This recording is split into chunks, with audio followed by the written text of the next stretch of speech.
Hola, yo soy Valentina y voy a responder el quiz 2 de la tercera semana de la clase de Física Estadística del profesor Juan Manuel Ramírez de Arellano del semestre 2019-1. Y bueno, el título del quiz de esta semana tiene un nombre y dice: densidad de probabilidad para un oscilador armónico clásico. Y aquí dibujé a Cuco, que como ven tampoco me sale tan bien como en los quizzes, pero pues vamos mejorando poco a poco. Entonces, el quiz dice lo siguiente. Hay que considerar una partícula en movimiento armónico simple descrita por la siguiente ecuación. X de t, la posición, va a ser igual a x0 por el seno de omega t más phi, donde x0 es una amplitud dada, omega y t están dados, pero phi es una fase desconocida. Otra característica que tiene esta partícula es que el tiempo entre x y x más delta x va a ser inversamente proporcional a su rapidez en x. Además, si consideramos un ensamble de osciladores armónicos igualmente preparados, con la misma posición, tiempo, o sea, los preparamos igual en un experimento, tenemos que la densidad de probabilidad va a ser proporcional al tiempo que un oscilador pasa cerca de X. Y bueno, estos puntos son básicamente lo que describen a nuestra partícula, o a nuestro ensamble de partículas en este caso, y nos piden hacer tres cosas. En el punto A tenemos que encontrar la rapidez de x como una función de x, omega y x0, donde x0 va a ser una amplitud. En el punto B tenemos que hallar la densidad de probabilidad y usando la normalización de ella tenemos que encontrar la constante de proporcionalidad que nos va a aparecer dentro de nuestra densidad de probabilidad. Finalmente, en el último punto, nos piden bosquejar la densidad de probabilidad en una gráfica y decir cuál es el valor más probable para encontrar x, el menos probable y el valor promedio. Entonces, estas son las tres cosas que nos piden y vamos a empezar. Entonces, para el punto A, nos pide encontrar la rapidez de x como función de x omega y la amplitud de x0. Pues bueno, la rapidez sabemos que es el módulo de la velocidad. Entonces, tenemos la posición, simplemente hay que derivar la posición para encontrar la velocidad. Entonces, derivando la posición, tenemos la derivada respecto de t de x0 por el seno de omega t más phi. Esto va a ser igual a omega, pues por el coseno de omega t más phi, que es la derivada del seno de omega t más phi, por nuestra x0, que es una constante. Y bueno, ahora tenemos la velocidad, que va a estar en función de omega, de x0 y de t, pero no, el problema justo nos pide que sea de x, omega y x0. Entonces, para ello, pues, ¿cómo le vamos a hacer? Pues hay que recordar que lo que nos pide el problema es la rapidez y en realidad no nos interesa tanto x punto de t, sino x punto de x. Entonces, pues, algo bien fácil de hacer es encontrar el módulo o la norma de la velocidad, que va a ser la rapidez, que va de esta manera, ¿no? Entonces, para encontrarlo, primero hay que elevar al cuadrado lo que ya tenemos, que es x punto de t al cuadrado, y esto va a ser igual a omega de x0 al cuadrado por el coseno cuadrado de omega t más phi. Y recordando propiedades trigonométricas, coseno cuadrado de teta más seno cuadrado de teta es igual a 1, entonces 1 menos seno cuadrado de teta es igual al coseno cuadrado de teta. Recomodamos un poco esto, pero nos fijamos que justo seno cuadrado de teta de omega t más phi, pues es nada más y nada menos que nuestra x de t. Aquí tenemos seno de omega t entre en una x0.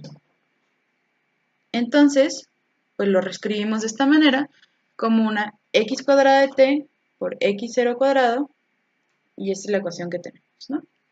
Entonces, el módulo de x de t, pues va a ser la raíz de esta ecuación de aquí, porque esto era en realidad x de t al cuadrado, y tenemos que, finalmente, x de t, la rapidez, el módulo de x de t, va a ser igual a omega por x0 al cuadrado menos x de t al cuadrado, la raíz de este término de aquí, ¿no? ¿Por qué está así? Se preguntarán, pues simplemente multiplicamos esta x0 al cuadrado dentro de este corchete de aquí, y tenemos aquí una x0, estas dos x0 se van, y nos queda lo que está dentro.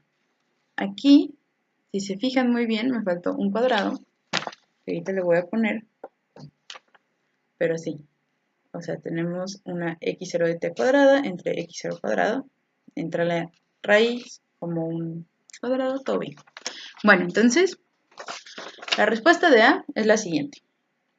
La rapidez de x de t es igual a omega por x0 cuadrado menos x0 de t a la 1 medio. Estos valores tienen que ser para justamente el valor absoluto de x de t mayor que x en 0, porque si no vamos a tener pues cantidades negativas y una rapidez negativa.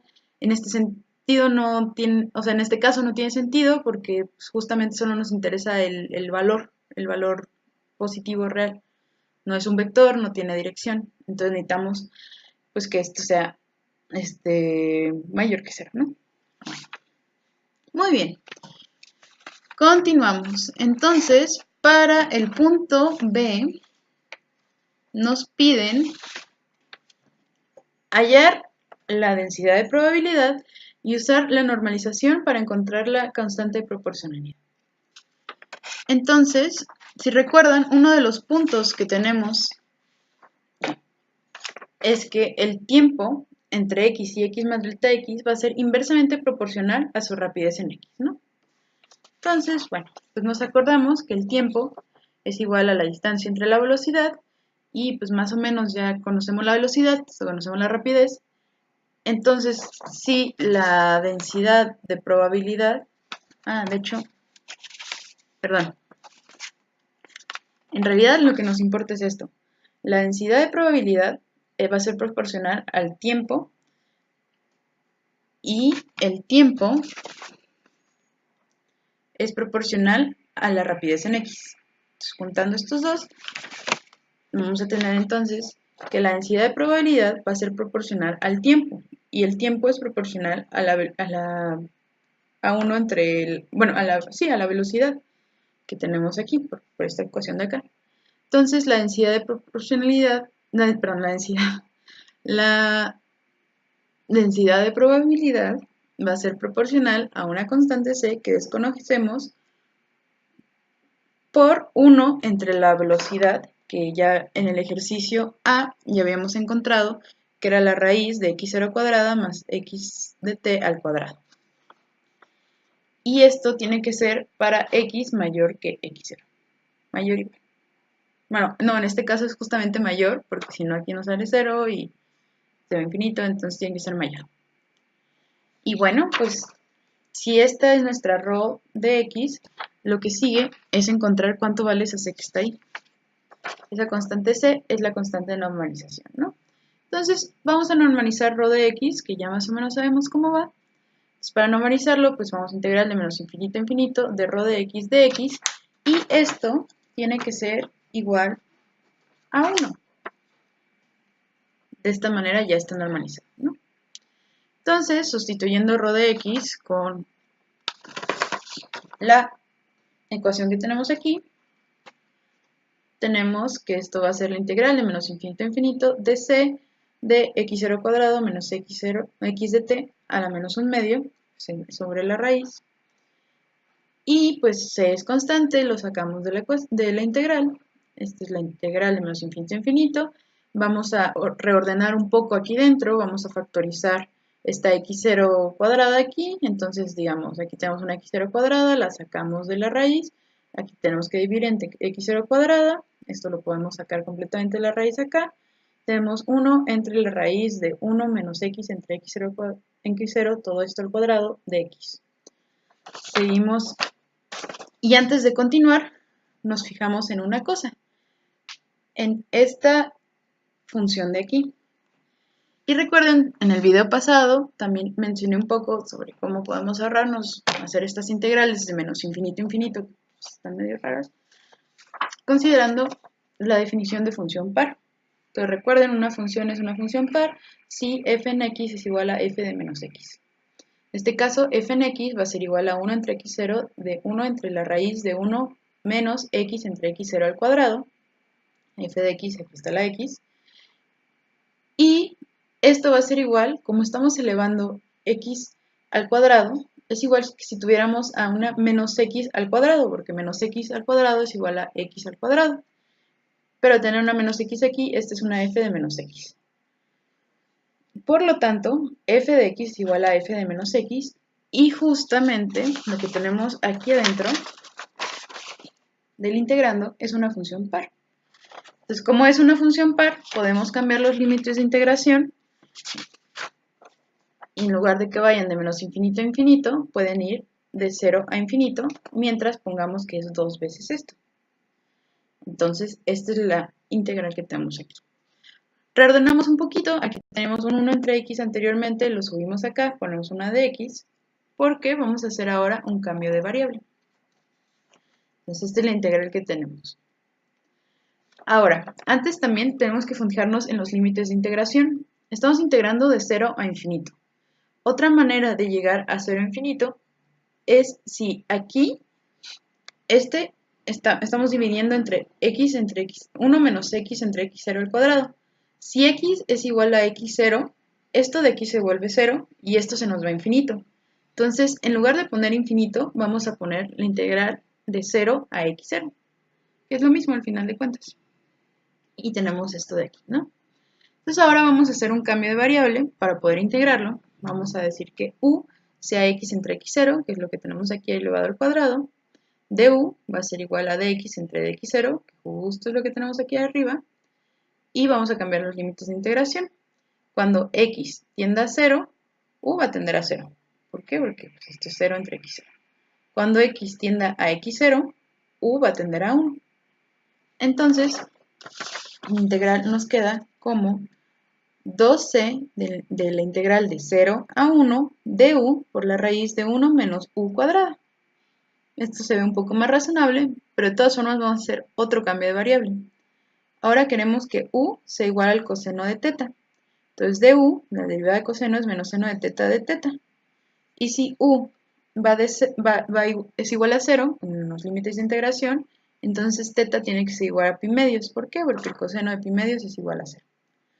Y si u es igual a 1, teta es igual a 0, porque el coseno de 0 es igual a 1. Entonces, los límites de integración nos van a quedar de pi medios a 0. También tenemos que 1 menos su cuadrada va a ser igual a 1 menos coseno cuadrado de teta, que es igual al seno cuadrado de teta.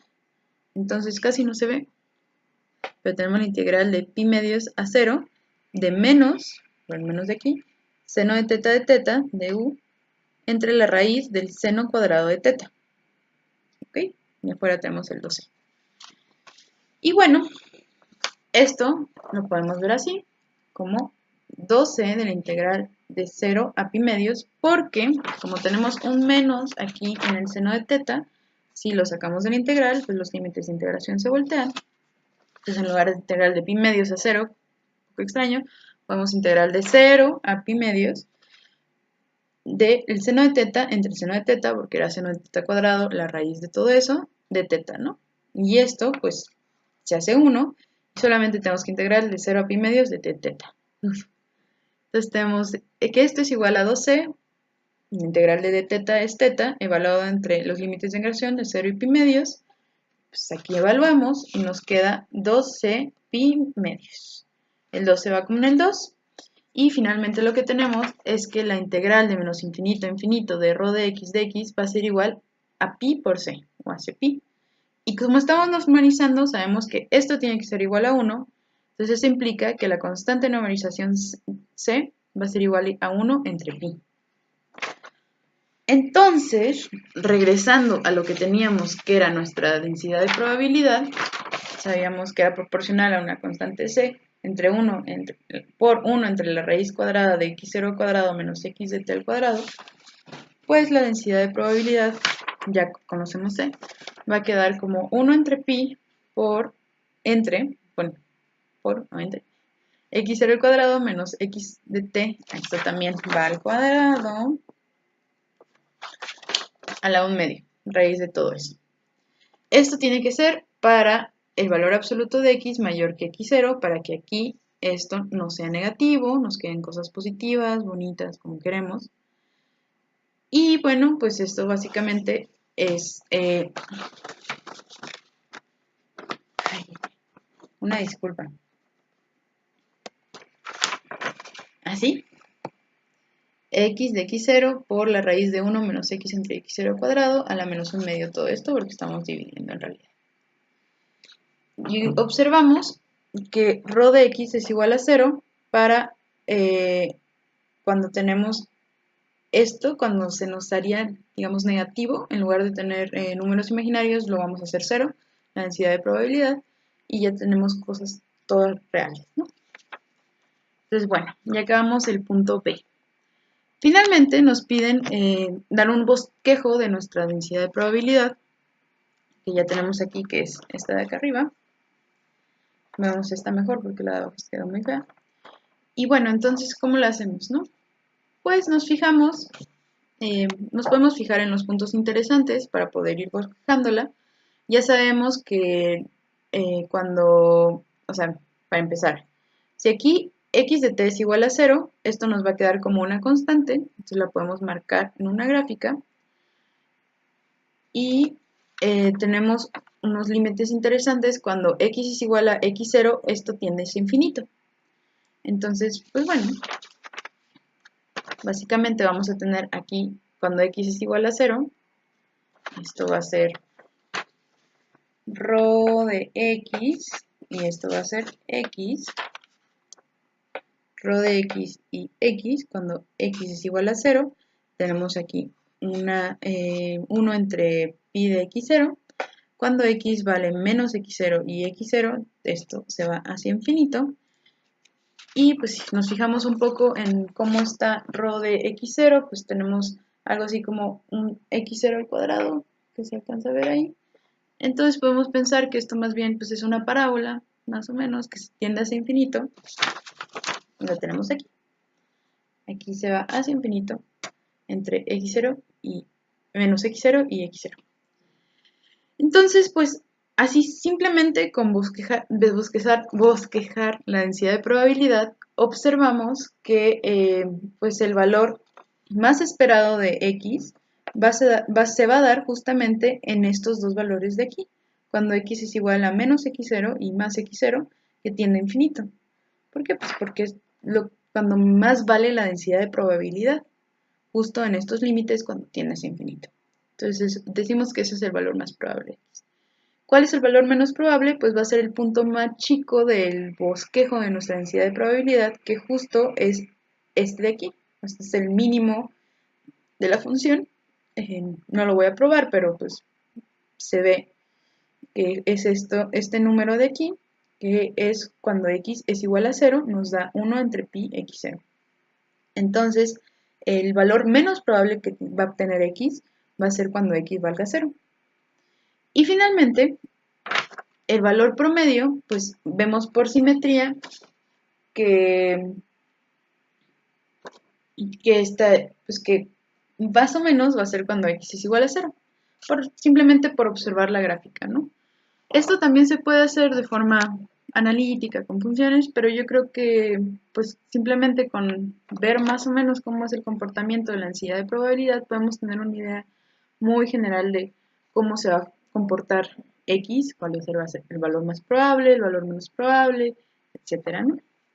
Algo también interesante que podemos ver aquí es que a la hora de bosquejar nuestra rho de x, esta no va a depender del tiempo, que en realidad pues depende de los valores de x, de la amplitud de x0, pero no va a depender para nada de tiempo. Y bueno, esto es porque desde el principio la ecuación que nos daban para describir la partícula en movimiento armónico simple, que estaba aquí, pues teníamos esta fase desconocida que nos va a alterar el tiempo.